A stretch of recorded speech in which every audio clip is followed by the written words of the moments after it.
This is Podco Media Networks. It's the Innovation Podcast with Mark Reed Edwards and Garnet Harriman. Let's start the show. Hi, it's Mark. We're back with Moira Kelly, Innovation Fellow at Boston University and President and CEO of Exploration Learning. Michael Hoffman, founder and CEO at Gather Voices, will be with us soon, as will Jarrett C. Riddick, Director of the U.S. Army's Vehicle Technology Directorate. Plus, we have some special things planned for the new year, including a takeover of the iPod by Lane Jost of PwC. Lane will be focusing on investing for impact. But now, let's get back to our discussion with Moira. So I have a Lord of the Flies question for you about because, Aren't they all? Aren't they all from you? Pretty much. Because I have a very odd, specific expertise. And on the other hand, I'm a real generalist, right? I've only ever built and sold companies and invested in companies, or typically early stage tech companies. Okay. I literally have not held a job other than that since my, I think, mid-20s. And I'm 52 this year. Okay. So that's a pretty long career, just pretty much doing, living in that space that is so astonishingly uncertain and fraught with risk and, anxiety. So how do you prepare both teachers and students in your classroom settings for this notion about and I'm going to use a word that may be inappropriate, but I can't think of another word for it at the moment, like the moral and ethical guardrails. So if I were doing the archipelago exercise and I decided that, my solution was going to be to have a raid on the next island and kill all of the male children of a certain age and enslave the women, what kind of response would I get from the teacher? Well, that's a really good question, because one of the things that... Well, it's scary that I even think about shit like this, to be honest. No, but I think it's... I actually... Well, it's even scarier that I can make a semi-erudite reference to a novel to justify it, right? Well, yes, absolutely. That's scary stuff, dude. That is education gone awry, in my opinion. Well, a couple of things. We talk about values. There you go. That's what I was waiting for. It's interesting. I was having a conversation the other day with a school leader about how do you develop people of character? Oh my gosh! But it sounds so like 1950s, right?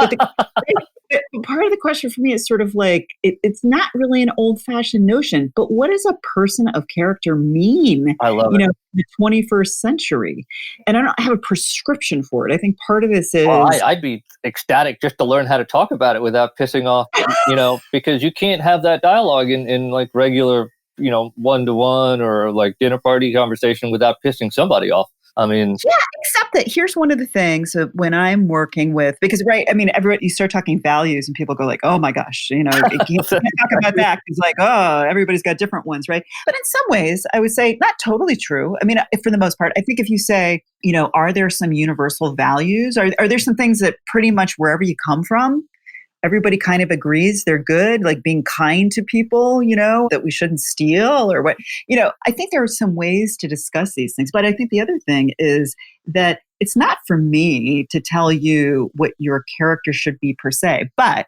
it is my job as an educator to engage you in discussions to help you figure out, for instance, what is your ethical framework? What is an ethical framework? And what are the components of it? And so that's when you get to these guardrails, right? I mean, I think part of the thing is that we've had problems with is we haven't had the conversations. And I think we run away from the conversations because we feel like somebody is going to try and tell our kids to be something that we don't want them to be. And I think it's less about that and more that we all are going to have to grapple with principles. What are the principles that animate our lives or are important to us? And I think helping equip teachers to have those conversations, but then also, going back to this island planning course, right? When kids want to do a raid it's one thing to joke about doing the raid. And, when you get a bunch of kids in a class course, they're going to joke about doing it, right? I mean, it's play, right? But at the same time, if you actually go over I think you're calling me childish, but okay. But I'd let you goof around, right? I'd let you joke about it. But if you actually go over and try and do it, that's a whole other story. So Well, I I don't know if didn't that even get to the cannibalism part. Oh, yeah, another thing, right? Yeah. Well, but even that one, right? The question for that one would be for me is to raise with students. Are there any conditions under which you think cannibalism might actually be okay? When you're really, really, really hungry. Right? When you're stuck on a mountain and there's nothing else around and you're going to die. What are those things? But I think dialogue, going back and forth and this kind of stuff is, and kids love to have conversations about this. And it's important that they can have these conversations. And I don't think that we open up enough space in school for them to be able to do this enough. So I am so happy that you didn't shy away from this question because, it's not something honestly, even in like private one-to-one conversations with trusted friends, colleagues, people shy away from it. And it's just, I think what you said makes a lot of sense, actually. Just talk about the structure and the framework or the guardrails without telling people what to think. Interesting. People can come to their own conclusions, Sure. but I do think, people can come to their own conclusions. But what I want to see is people actually are in dialogue with one another, hashing it out back and forth and not running away from having the discussion. And I think that's too much of what we're doing now. Yeah. Yep.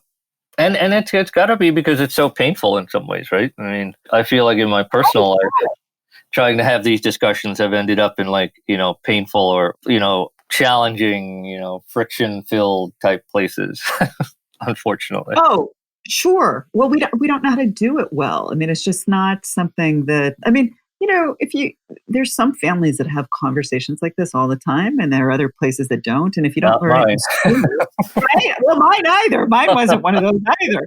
And so if you don't learn it at home, you don't learn it at school, you're kind of Sure. stuck in a lot of ways, And it's funny, and now this will be my last comment. I don't want to beat this to a pulp or anything, but, that notion of the moral ethical guardrails, what's funny about it is that you can, as an individual, you can know and have a clear sense of what your own, I use the phrase moral compass. You can have a clear sense of what your own moral compass is and still have a lot of difficulties either explaining it to other people or engaging them in a way that makes them comfortable talking about their moral compass.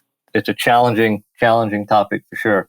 Yeah, it definitely is. But I think, one of the things I think is really interesting about the whole moral compass piece is, having been to law school, one of the things that happens in law school is, you've got a professor who stands up there and you answer his or her question and then they change the case slightly, right? And they keep on changing it. And then you find after they've changed it 2 or 3 times that what you thought was really true, you're not now so sure that it's true, right? And I think that you can have a moral compass, but when it actually is applied to things out in the world, it's the application piece for a lot of us that becomes challenging because we think of this stuff in abstractions. Yep. No, that's true.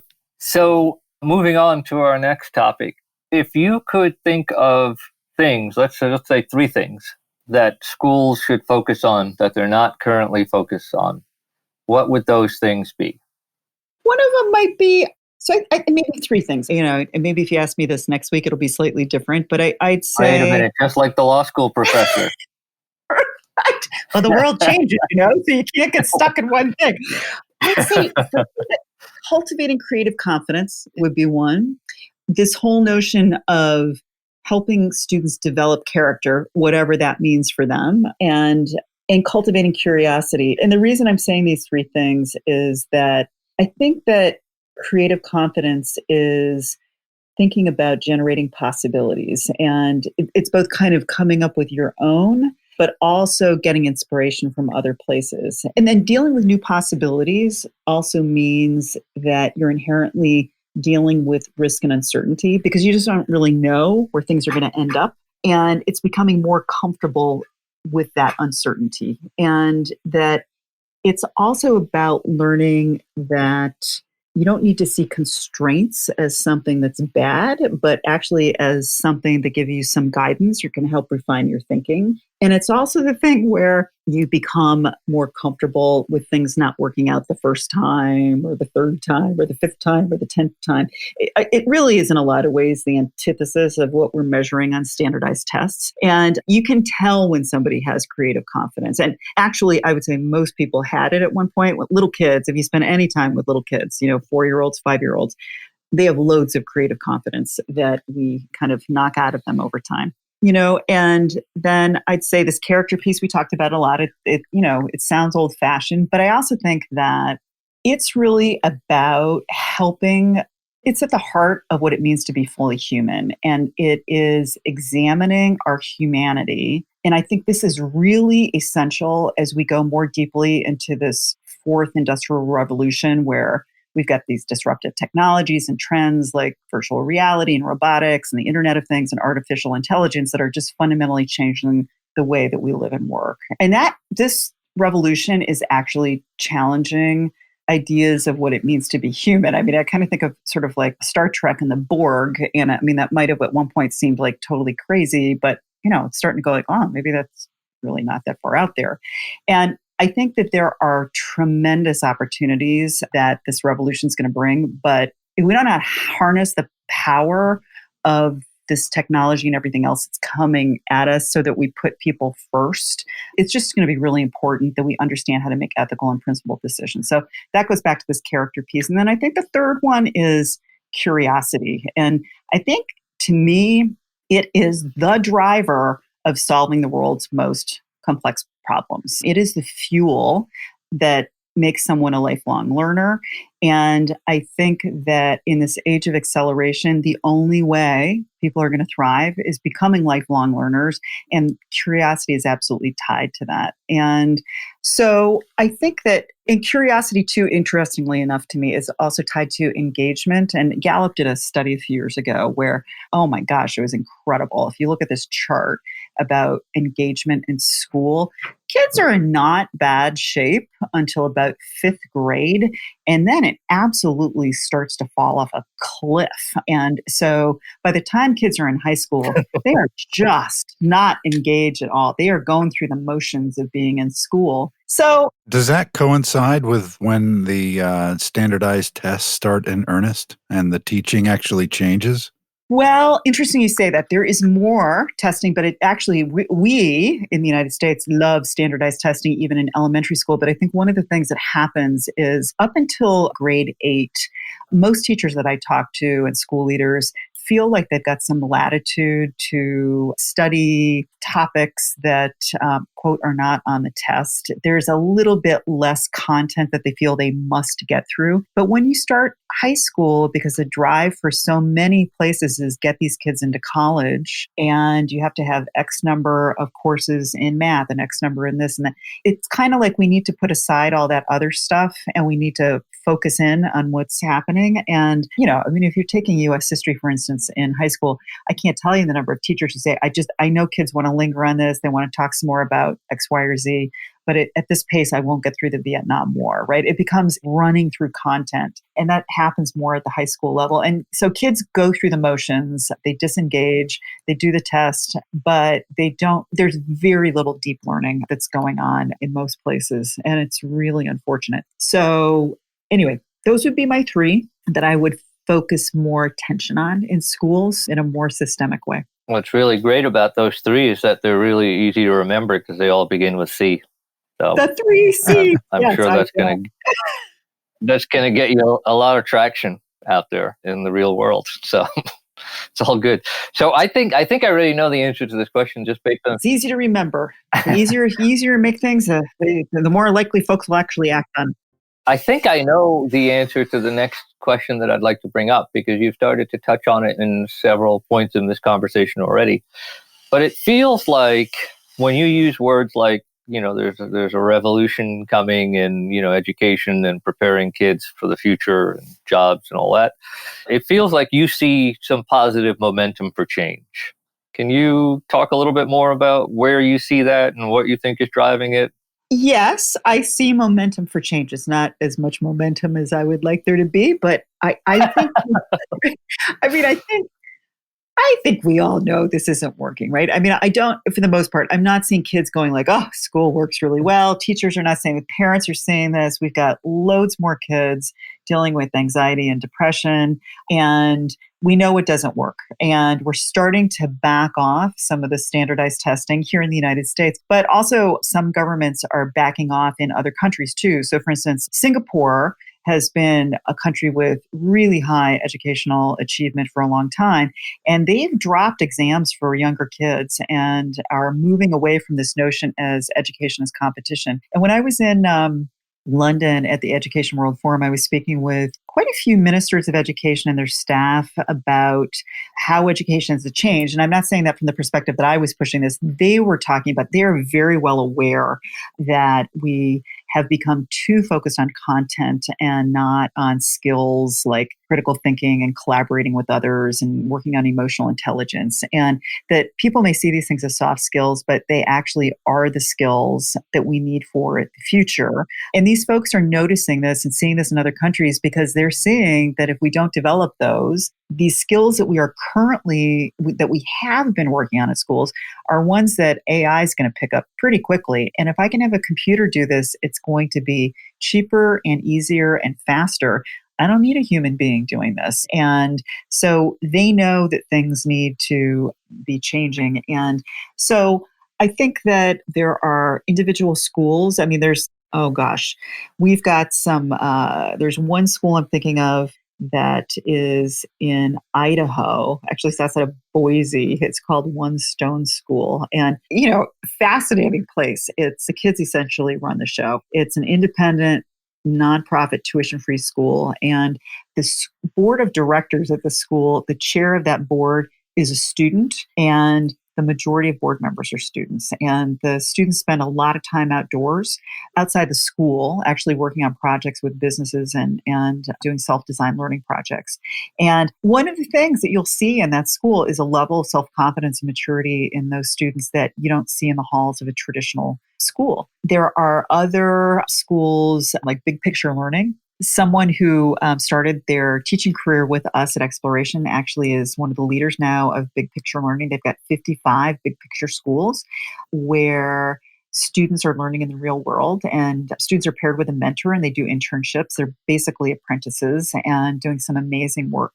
And then there are other schools moving in a direction of competency and mastery. So what that is instead of like you have to sit through 180 days of school for 44 minutes in this particular class, if you're working on which, as we all know, some kids are going to be moving very quickly. Other kids are going to be dragging behind. A teacher's trying to kind of average everything. Doesn't serve everyone in the class well at all. If you're doing a mastery or competency-based system, it's much more personalized. So if you want to zoom ahead, and you can zoom ahead, you can. And if it takes you longer to master something, that's okay too, because you work at your own pace. It really is, it's about actually learning something. And the aim is for you to master the skill, not to adhere to somebody else's schedule. So these are all things that are happening, and there's loads more happening too. So I think that there's momentum going, and there are lots of experiments happening all over the place. And so I think we should be heartened. It's just, are we going to move quickly enough is the big question. So I love that you mentioned the Singapore example, because that to me is there's sort of a disjuncture there. And so for the last 30, 40 years, Singaporean society has been fairly, autocratic. Very rules, sort of, what is it? Rule of law oriented, very like law and order oriented, that kind of stuff. The trite example is people getting caned for spitting on the sidewalk or for, dropping their gum on the sidewalk and that kind of stuff. I mean, and by the way, foreigners are included in those punishments or have been historically. So if they're moving away from this kind of like highly regulated, very stringent, very, very formulaic approach with younger kids, I think is the qualification you made, and instituting no tests. That's kind of a breakthrough unto itself.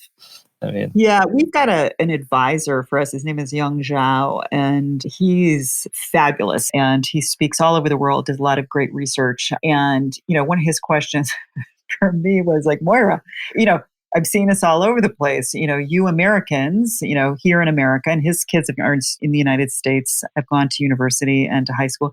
But what he's finding is that he's still doing a lot of work in China, and that China is now moving more quickly on inquiry-based learning and moving in I don't want to say it's happening across the board, but moving in a direction of what we used to be more like. The United States ran down this path of accountability and high stakes testing, kind of at the same time that other places in the world were starting to move away from that, from their own system. So we started moving toward a system that's more like the old Chinese system as they were moving away from it. And I think all of us now are kind of going like, better ways to do this than what we've been doing.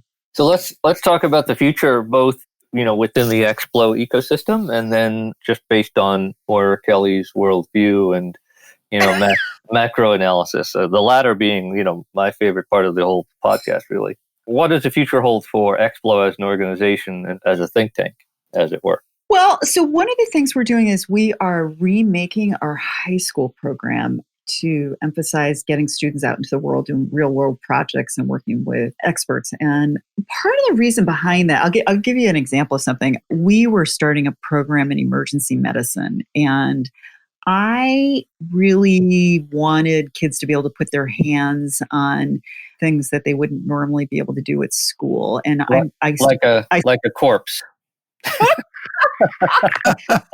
one wasn't what I had actually thought of. And so all of a sudden now we have body snatchers working for Explo. No, I'm kidding.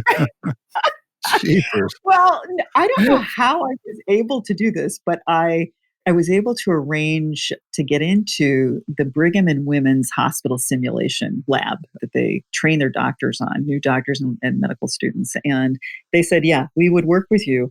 But before we sent any students over there, I wanted to see if it was really appropriate to send our kids over there. So I spent the afternoon there with Dr. Kathleen Whittles, who was fabulous. And my family is not in medicine, but I put in airwaves, and I learned to put in IVs, and I defibrillated these robots, and I had the time of my life. And I remember turning to Dr. Whittles and saying to her at the end of this, I got to tell you, if I had known that this is, what medicine is like, I think I would have done this instead of going to law school. And I still believe that now, right? And I'm not sorry I went to law school. I picked up some good skills. But I think that depending on the family that you come from, you don't have exposure to loads of things. I happened to, in high school, to have lived in a very rural area, and it was a farming community. So we had very few professionals around. And so I didn't even know what most jobs were. And I think that we need to get kids out and exposed to professions and jobs and possibilities in a more direct way than instead of just talking about these things. Because I think that's when you start to notice things about yourself that you get really drawn to something. And it's not to say that pursuing that is going to be easy. You may have many years of school, medical school or something else that you need to do, or other work. But finding out what lights you up, I think, is really pretty important. So we're doing that at the high school level. And then we're also actually gearing up to launch an innovation network and consultancy for schools in a more formal way. So at the end of next month, we're hosting a gathering of school leaders. And they're coming in from across the US and Brazil and China, actually the UK and Doha. And what we're going to be looking at is, people talk a lot about innovation in schools, but the challenge is really moving thought into action. And that's what this network is about. And what we're also looking at is we are also bringing people in from folks who used to work with the Harvard Negotiation Project. We are bringing in an idea hunter who's a dean at a major business school. We're bringing in people from higher ed, from NGOs, because when we at Exploration think about idea hunting, it comes from all different realms. And part of what we're looking to do then is go idea hunting out in the world and then translate those ideas into actionable frameworks and projects and approaches the schools can actually implement. And we're kind of in the quiet phase now of this work, but we expect that we'll be launching this network after the first of the year. And the momentum's pretty exciting. And so we're tremendously busy getting the stuff ready to go. But we think it will be beneficial to the world and impactful, and it will be fun. Well, congratulations. Just based on what I've heard so far, your nonprofit organization is pursuing innovation better than some of the most highly capitalized corporations out in the marketplace. Yeah, very much so. I think those highly capitalized places would like to assist us. We'd be happy to have them help us. So yeah, it's fun, right? And I think that's the thing, right? I think innovation, I'm not going to pretend that money doesn't help, but that is not at the core of what innovation is. It's not just about having more resources. And I think the more we can change people's mindset around this, starting with our kids, the better off we're all going to be. So the second part of this two-part question was more about you as an individual. I love asking people for their predictions. Just plain old step up on the soapbox and tell me what you think is going to happen in the world on any subject. I mean, it could be the Patriots, whether or not they're going to win another Super Bowl. It could be the future of Singaporean politics, whatever. Give me a couple of predictions that we can track and see if you were right. Here's one prediction. I think that there's going to be a resurgence in the belief in the common good, and the government can play a part in that. And that's separate from politics. In this, and just to be clear, you mean in this country, right? Not some other. Yeah, I'm thinking. Yeah, well, I can't really speak so much for other countries because I'm not there as much. But what I'm seeing is because it's deeply counterintuitive. What you just said, but okay. I know it is. But there was a statement by a bunch of CEOs within the last month or so about how the common good, they used other language, is the aim of a company and not just shareholder value, which was quite controversial. Yes, it was. Yeah, it definitely wasn't. The phraseology was not common good, but I think. But it wasn't just the old. It wasn't just the old trope about talking about basically impact, right? Like impact investing and all that stuff. Yeah.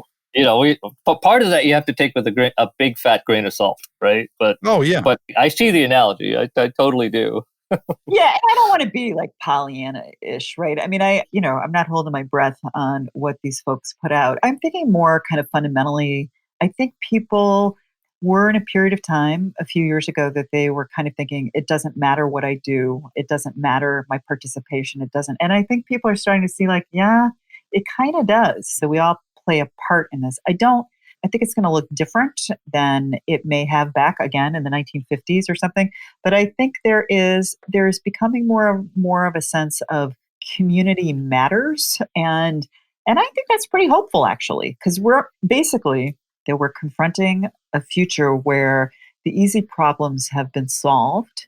And so the ones that are left are pretty complex and people aren't going to really deal with them by themselves.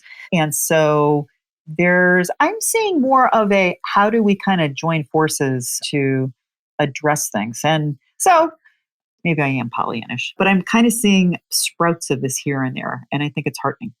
So I think it's time to start wrapping things up. I just want to say how much I've enjoyed this conversation. I would say that I'm a fairly cynical auditor of most of the information that I receive. And I will back that up 1,000%. I didn't know that. Okay. Well, I've been talking to a cynic. Okay. All right. And I'm going to tell you point blank, this has been probably one of the 2 or 3 most enjoyable conversations that I've had since we started the Innovation Podcast back in late 2018, early 2019. I'm super grateful that you decided to come on, Moira, and share your views on the future of exploration learning and character building and the common good. Thank you so much. Thank you, Moira. You are so welcome. I really enjoyed it too. I'm glad we had this time together.